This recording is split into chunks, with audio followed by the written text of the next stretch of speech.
jour d'après. Oui, c'était le jour d'après. Ma voiture est tombée en panne. Non mais, et j'ai pas été assurée. Et quelques jours après, je me suis fait voler mon téléphone en boîte. Et 1 heure après, la voiture de mon copain, donc la seule qui nous restait, est partie à la Fourrière. Et la Fourrière, c'est une péripétie. Donc du coup, j'ai dédié cette semaine de storytime, enfin de storytime à une vidéo. Donc j'espère que ça vous plaira. C'est un format qui change, que je n'ai jamais fait, mais de toute façon tous les formats changent, c'est le but. Et j'espère que mon chuchotement vous fatiguera et vous endormira. Voilà, parce que j'ai pas prévu de triggers à côté. Alors du coup, pour commencer, pour contextualiser, c'était la semaine dernière. Donc là on est actuellement mardi. C'était samedi dernier, donc pas celui-ci mais encore d'avant. En fait, du coup, comme je vous ai raconté dans l'autre vidéo, j'ai ramené ma cousine en vacances chez moi, qui habite en Haute-Savoie. Donc on a fait Haute-Savoie, Tours en voiture le samedi. Le samedi soir, on est arrivé avec nos bagages après 6 heures de route. Donc Julien, mon copain, moi et Emma, ma cousine. Et en fait, on s'est garé tranquillement. On a commencé à décharger nos affaires dans le garage. Et puis, il faut savoir que dans au rez-de-chaussée, enfin non, pardon, au moins ça, vous avez le local à poubelle, le local à vélo et une petite espèce de pièce. Bon, allez, j'ai toujours plus fort. Une espèce de petite pièce où vous avez l'ascenseur et encore à côté les compteurs. Donc en fait, pour vous contextualiser, là c'est la pièce, là à la place de mon pouce vous avez l'ascenseur et là vous avez les compteurs. Et les compteurs, c'est un espèce de petit couloir mais ouvert. Et en fait, du coup, on arrive pour prendre l'ascenseur. Et là, je commence à dire à mon copain, c'est bizarre, ça sent le SDF quand même. Enfin, ça sentait, c'était un mélange d'alcool, de grâce un peu, enfin voilà, un tout quoi. Et là, on a déjà eu le cas avant, on a un couple avec un chien qui avait déjà squatté dans notre immeuble. Et là, du coup, le réflexe de mon copain, c'est de regarder dans le couloir des compteurs. Et en effet, il y avait un SDF qui squattait. Donc il dormait paisiblement. Et là, du coup, mon copain me regarde et me dit, bah c'est normal, il y en a un. Donc du coup, il commence à dire, bah oui, il y en a un. Et là, en fait, de ce fait, le SDF nous entend parler et se réveille. Et là, du coup, mon copain, il commence à s'énerver, il commence à lui dire, je sais plus ce qu'il dit. On commence à se regarder et puis on commence à se dire qu'on en a marre parce que c'est pas la première fois et on paye des charges, voilà, enfin on en a un peu marre. Et là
l'ascenseur. On s'est vite dépêché de rentrer dedans parce qu'il avait les yeux très très très très rouges. Il avait, je pense, la quarantaine. Il était un petit peu bronzé. Il avait les cheveux courts. Et bah voilà, il était mal entretenu forcément.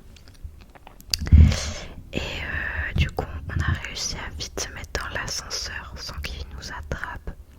On est monté à mon étage. Et une fois arrivé à mon étage, on a eu peur parce que si vous voulez, sur certains ascenseurs, dont le mien, vous avez au-dessus le numéro d'étage auquel l'ascenseur se rend. Donc du coup, nous, on avait peur qu'il voit le numéro d'étage auquel on habite. Donc on s'est vite faufilé dans l'appartement, on s'est enfermé à clé en plus à cette soirée-là. De base, je devais faire sortir ma cousine avec moi dans la boîte de tour la plus réputée, donc le Pims. Et on devait aussi aller à Plumavant. En gros, je voulais lui montrer les soirées atypiques à Tours. Mais du coup, on n'a pas pu. Et le premier réflexe qu'on a eu, c'est d'appeler la police. Donc on a appelé la police. Ils nous ont dit que c'était pas une urgence absolue parce qu'on était en sécurité chez nous et qu'il y avait plus grave comme des accidents, c'est bien, c'est marrant que j'en parle et qu'il y ait ça. Donc des bastons, je pense, enfin des choses comme ça.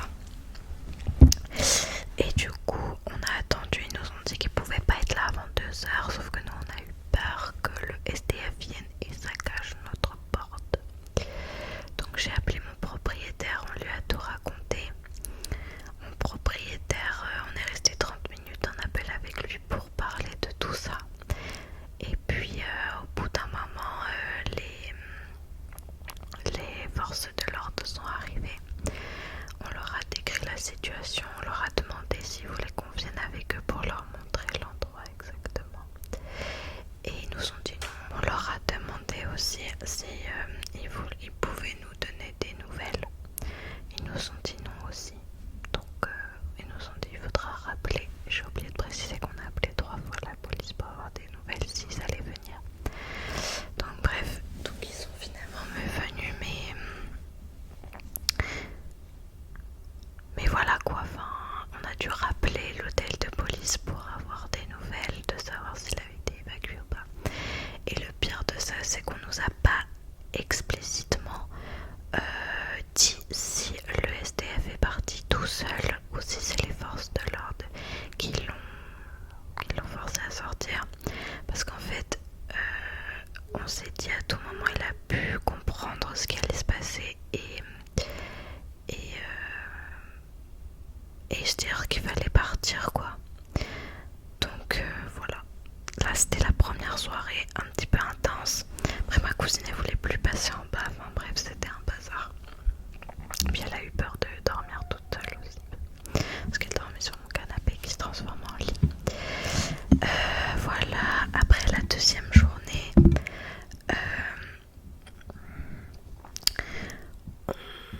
on a été chez mes beaux-parents pour un dîner. Et le soir, on a dû repartir, donc on commence à repartir.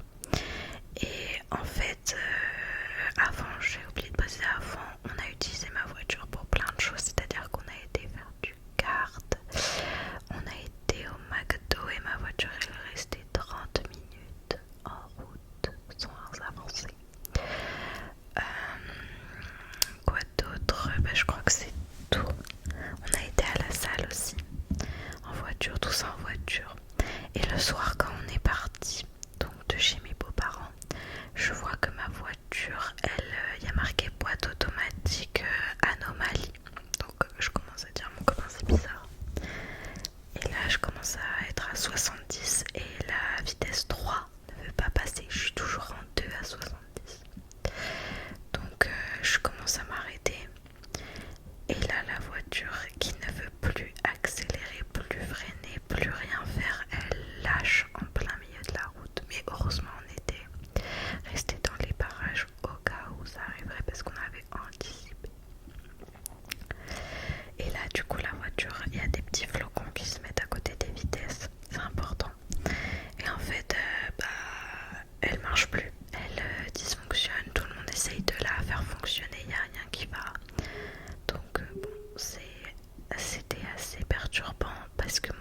voiture, je l'ai depuis mars, donc ça fait pas très longtemps. Elle a pas eu de problème et ça m'a fait mal au cœur. Donc du coup, j'ai dû appeler une dépanneuse et mon assurance. Donc j'ai appelé mon assurance et mon assurance m'a très clairement dit que mon abonnement était sous plus de 50 km. Il prenait en charge les fourrières, enfin tout ça. Plus de 50 km et là j'étais à 40 km de chez moi. Donc franchement j'avais le mort. Et donc ils sont pas pris en charge.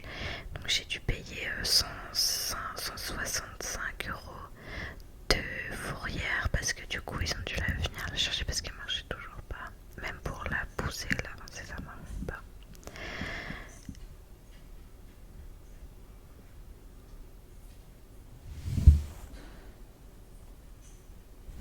Bref voilà.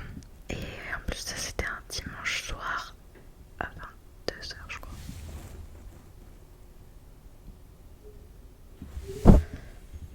Donc voilà, ça va beaucoup me freiner pour la suite de l'histoire. Parce que si j'aurais une voiture pour la suite de l'histoire, tout se serait beaucoup mieux passé. Donc voilà. Après, on décide de dormir chez ses beaux-parents parce que dans tous les cas, on pouvait pas partir. On a dormi chez mes beaux-parents. Le lendemain, je me dis, je vais aller quand même essayer si elle remarche. La fois, j'y vais, elle remarche. C'est bon. Elle remarche. Je vois que je peux passer jusqu'à la 5e vitesse, tout va bien. Je peux reculer. Je peux faire tout ce que je ne pouvais pas faire avant. Donc bon, je suis quand même saoulée parce que les 160 euros de dépanneuse, ça m'a un peu gelé là. Et en plus de ça, je devais payer normalement une dépanneuse pour qu'elle fasse du domicile de chez mes beaux-parents à le garage parce que je pouvais pas l'emmener au garage. Donc ça aussi ça allait me coûter, mais heureusement j'ai pas dû payer. Voilà. Donc je l'ai emmené chez le garage et un ami à mon beau-père travaillait chez Peugeot avant. Et il nous a dit qu'apparemment c'est juste que la batterie, il faut la réinitialiser et elle a dû surchauffer étant donné qu'on n'a pas lâché de la journée non-stop. Et voilà, en fait il y avait un assez gros trajet entre toutes les activités que je vous ai dit tout à l'heure. Donc je pense que ça a fortement joué, enfin même vraiment je pense qu'il n'y a que ça qui a joué. Donc c'est comme ça. Maintenant là je l'ai toujours pas, j'attends d'avoir un rendez-vous parce que il pouvait prendre que le 4 septembre. Bon. On verra bien ce que ça donne, mais les flocons que je vous ai dit tout à l'heure, en fait c'est un signe comme quoi elles étaient en surchauffe et du coup il fallait juste qu'elle refroidisse et c'est pour ça qu'elle a marché le lendemain. Et pareil, voilà, c'est...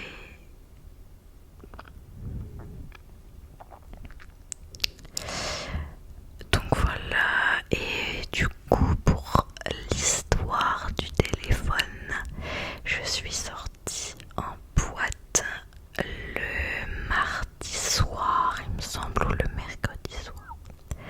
Non, je crois que c'était le mardi soir. Parce que j'avais un anniversaire d'un ami. Donc on a tous été à l'anniversaire, j'ai même ramené ma cousine, c'était trop cool.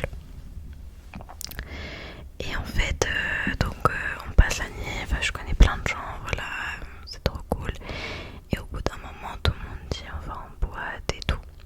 Donc moi, avant, je sais que ma cousine ne veut pas aller en boîte, donc ce que je fais, c'est que je demande à Julien de venir chercher Emma. Il vient la chercher, il part, il me laisse avec mes copains, je passe la soirée avec mes copains en boîte, tout se passe bien, trop cool. Et je pense qu'il y a un moment donné où j'ai dû poser mon téléphone sur le bar et quelqu'un a dû le prendre. Parce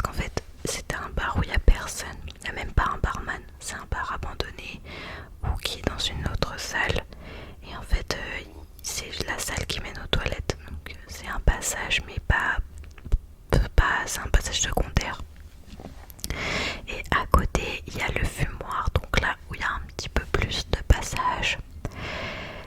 Et en fait je pense que soit quand mon téléphone était dans ma jupe comme ça, que je le mettais, quelqu'un a dû me le prendre, ou alors que quelqu'un a dû me le prendre sur le comptoir, mais je me souviens bien de l'avoir pris sur le comptoir, c'est pour ça que je comprends pas. Parce que je me souviens bien de m'avoir dit, si tu le mets sur le comptoir, faut pas que tu l'oublies. Et j'étais devant le comptoir, enfin, c'est comme si le téléphone c'était le comptoir et moi j'étais là. Donc je sors de la boîte, je me rends toujours pas compte que je me suis fait voler mon téléphone. Et en fait, je réponds à personne. Donc là, mon copain il s'inquiète et mon copain, faut savoir qu'il a un instinct de fou. Et là, mon copain se dit, et il faut que j'aille voir. Il sait donc pas où je suis. Donc il fait tout plume, toute la place, il cherche et puis là, il tombe sur moi avec mes copains. Hyper énervé, vraiment hyper énervé, c'est normal. Il me dit mais pourquoi tu réponds pas au téléphone? Je suis hyper inquiet et tout. Puis je lui dis j'ai pas vu, puis je commence à chercher et tout. Puis là je me rends compte que je n'ai plus mon téléphone. Donc là on négocie déjà pour rentrer dans la boîte parce que comme on est sorti, normalement on n'a plus le droit de rentrer. On rentre dans la boîte, on cherche partout, on demande à tout le monde, personne répond, personne ne sait. Le chef de la boîte, il est adorable parce qu'il a donné son numéro de téléphone à mon copain pour lui donner des tips pour la géolocalisation. Enfin voilà, il a été trop sympa. Il nous a dit des fois ça arrive qu'on nous les ramène après, donc vous inquiétez pas, machin. Et en fait par magie, mais vraiment par magie, j'avais mis ma localisation à Emma, ma cousine, quand je suis venue en Haute-Savoie, parce que la semaine d'avant j'étais venue en Haute-Savoie chez elle pour vacances. Et en fait je lui avais mis ma localisation pour la route, sauf qu'elle l'avait toujours. Donc en fait elle localisait mon téléphone à la seconde près et elle voyait où il était. Donc du coup nous on commençait à courir partout, on commence à courir après tout le monde parce qu'on est parano. Et là on rentre dans une rue, elle nous dit c'est là, c'est là, c'est là. Il n'y a personne dans la rue à part 2 mecs et une meuf en groupe. Donc on va voir la meuf dans un premier temps et je commence à lui dire meuf, j'ai perdu mon téléphone. Est-ce que tu sais si tu l'aurais pas pris par hasard et tout? Il y a marqué que c'est là. Elle me dit non, je l'ai pas et tout. Pourquoi tu m'accuses? Parce qu'elle était bourrée. Donc vraiment sur la défensive et agressive un peu.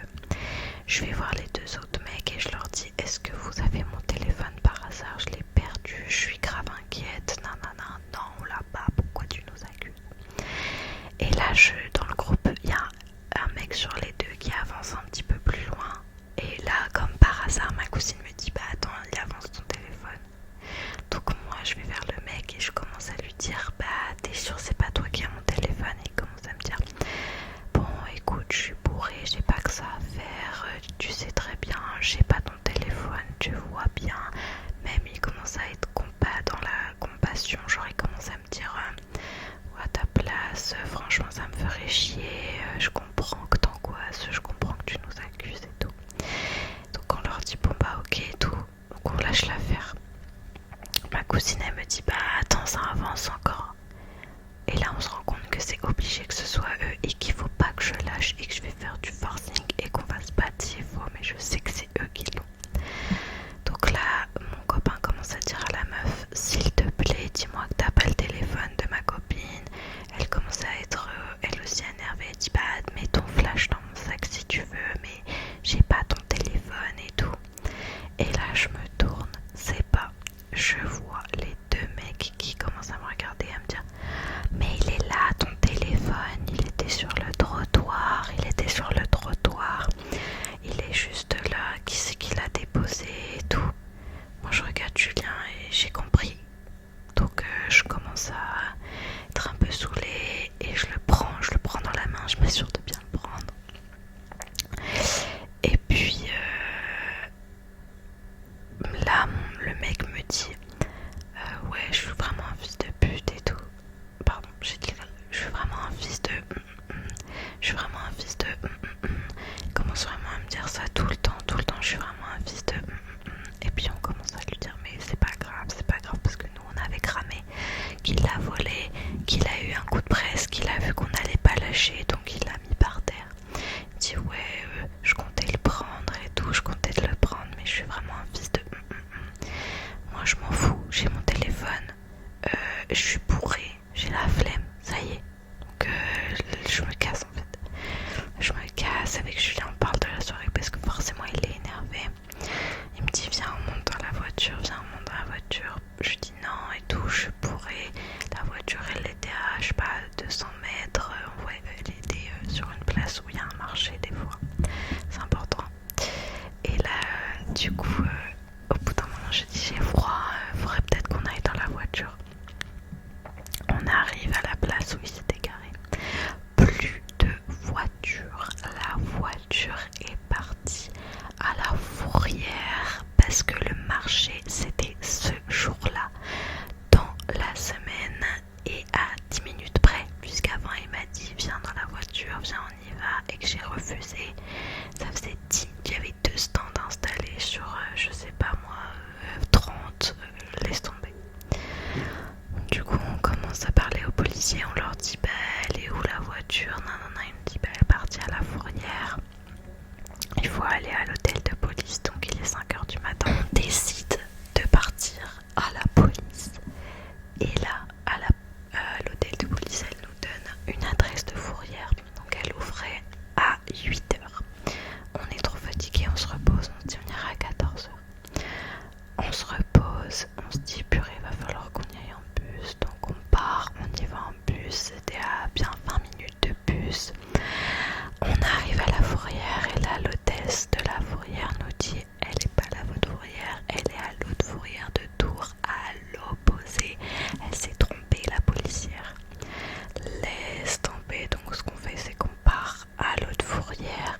À l'autre fourrière, il fallait qu'on récupère les papiers de Julien qui étaient dans la voiture parce qu'il avait oublié de les prendre quand il est venu me chercher. Non, faut jamais laisser vos papiers dans la voiture s'ils sont pris par la fourrière parce que sinon ça fait des allers-retours.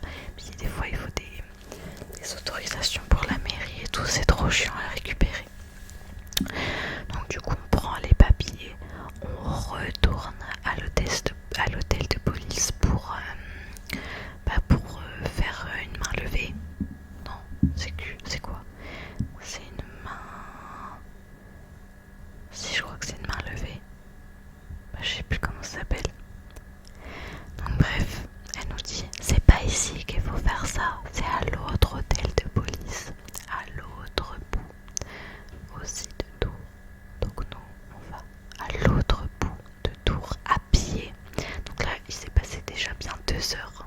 Bah oui, c'est très long, les trajets en bus, les trajets à pied. Donc bref, on part à pied, on en a pour 20 minutes de marche, donc on y va à pied. On arrive là-bas, il demande à Julien une autorisation de son père, parce que c'est lui qui est en premier sur la carte grise. Laissez tomber la galère, ça c'est un lendemain de boîte en plus, moi j'en peux plus, je suis à terre. Donc son père, on essaye de le contacter, pas de bol, le mec répond pas. Donc du coup, on force, on appelle le bureau de l'entreprise, on lui dit on a besoin de nanana. Et en fait, il était juste aux toilettes en plus. Donc du coup, on l'a au téléphone, on est obligé de lui expliquer la situation. Nous de base, on voulait pas trop expliquer, enfin voilà. On allait payer dans tous les cas et puis c'était basta. Donc voilà, du coup mon beau-père il envoie un mail avec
heure à 6